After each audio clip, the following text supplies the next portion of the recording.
आज हम डिस्कस करेंगे बेटा एंडोक्राइनोलॉजी का एक शानदार टॉपिक मैकेनिज्म ऑफ हार्मोन।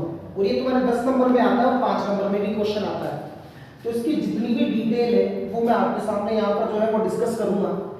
तो हार्मोन की क्रियाविधि या मैकेनिज्म ऑफ हार्मोन यानी हमारी बॉडी के अंदर जो एक्चुअल में हार्मोन जो रिलीज होते हैं वो काम कैसे करते हैं जाकर के, तो समझते हैं ना। एंडोक्राइन ग्लैंड, ईजी मतलब एंडोक्राइन ग्लैंड, इसने बेटा हार्मोन को प्रोड्यूस किया। सपोज यू सोचो कि जैसे कि हमारी थायराइड ग्लैंड ने थायरोक्सिन हार्मोन को प्रोड्यूस किया। अब ये जो हार्मोन रिलीज हुआ ये डिफ्यूजन के थ्रू बेटा ब्लड में मिक्स हो जाएगा। तो मैंने क्या कहा कि एंडोक्राइन ग्लैंड चाहे वो पिट्यूटरी हो, थायराइड हो, पैराथायराइड हो, एड्रिनल हो, ये हार्मोन को प्रोड्यूस करती है। तो बेटा ईजी मतलब एंडोक्राइन ग्लैंड, इसने हार्मोन को प्रोड्यूस किया और बाय डिफ्यूजन मतलब विसरण के द्वारा वो ब्लड वेसल्स के अंदर रुधिर वाहिका में आ गया।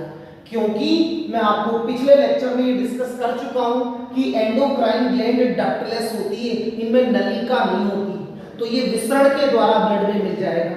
जैसे आपको पता है खुशबूदार अगरबत्ती हम जलाते हैं किसी कॉर्नर पे, तो शुरू में तो खुशबू वहीं रहती है, तो वहां तो उसकी खुशबू ज्यादा और अंदर इधर दूसरी तरफ नहीं होती, तो वो विस्तृत होकर के बेटा पूरे कमरे में फैल जाती है। सिमिलरली बेटा एंडोक्राइन ग्लैंड जब हार्मोन बढ़ाएगी तो ज्यादा अमाउंट में है और वो बेटा ब्लड के अंदर डिफ्यूज हो गया, यानी हार्मोन यहाँ से विसरण के द्वारा ब्लड के अंदर आ गया। तो H का मतलब ये जो है हार्मोन हमारे ब्लड में आ गया। अब बेटा ये हार्मोन क्या होगा, ब्लड के साथ पूरी बॉडी के अंदर सर्कुलेट करेगा। अब पता ये होना चाहिए कि इस हार्मोन को काम कहां पर, तो बेटा जहां जाकर ये हार्मोन वर्क करता है वो इसकी टारगेट सेल होती है, लक्ष्य कोशिकाएं। एंडोक्राइन ग्लैंड ने हार्मोन प्रोड्यूस किया, डिफ्यूजन से ब्लड वेसल्स में मिल गया, हार्मोन अपनी टारगेट सेल के पास पहुंच गया।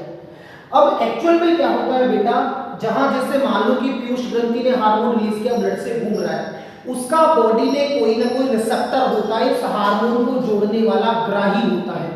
तो बेटा जिन सेल पर हार्मोन काम करेंगे उनको टारगेट सेल, लक्ष्य कोशिका या टारगेट टिश्यू, लक्ष्य ऊतक या टारगेट ऑर्गन, लक्ष्य अंग कह सकते हो, जहां उस हार्मोन को काम करना है। ऐसे थोड़ी कि कहीं भी वर्क कर लेगा वो।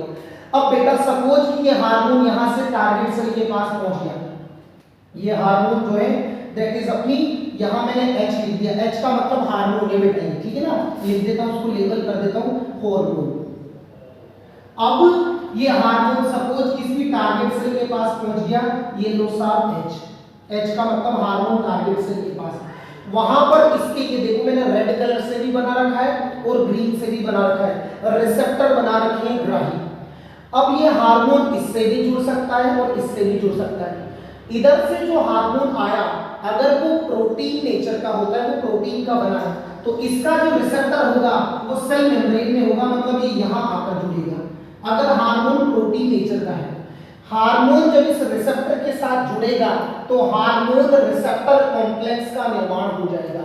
हार्मोन रिसेप्टर कॉम्प्लेक्स, हार्मोन आया रिसेप्टर ग्राही के साथ बाइंड करेगा, देन हार्मोन रिसेप्टर कॉम्प्लेक्स का फॉर्मेशन हो जाएगा।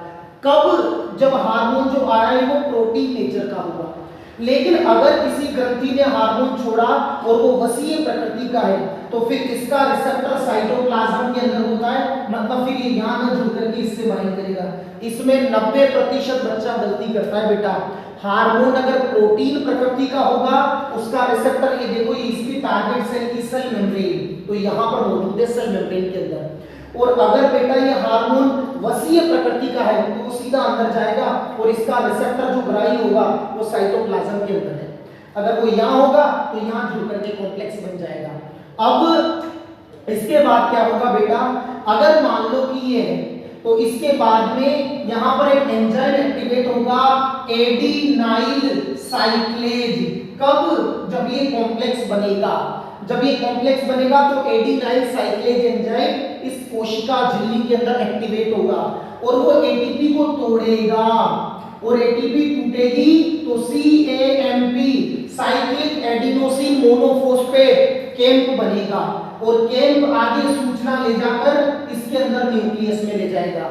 फिर से रिपीट कर रहा हूं, एंडोक्राइन ग्लैंड हार्मोन प्रोड्यूस करेगी ब्लड में, यहां से टारगेट सेल के पास, वहां रिसेप्टर से बाइंड करेगा, हार्मोन रिसेप्टर कॉम्प्लेक्स बनेगा, एडिनाइल साइक्लेज एंजाइम एक्टिवेट होगा, फर्दर एटीपी ब्रेक होगी और कैंप का निर्माण होगा साइक्लिक एडिनोसिन मोनोफॉस्फेट। अच्छा, cyclic adenosine monophosphate secondary messenger होता है। पहला यहां से यहां तक मैसेज को हार्मोन लेकर आया, तो हार्मोन को तो प्राइमरी मैसेंजर कहते हैं क्योंकि वो सूचना यहां से यहां तक लाया। अब आगे की इंफॉर्मेशन कैंप ले जाएगा तो कैंप सेकेंडरी मैसेंजर कहलाता है। वो डीएनए में जाएगा और डीएनए से बनाएगा एमआरएनए और एमआरएनए से फिर बनेगी प्रोटीन और इस तरीके से वर्क होगा।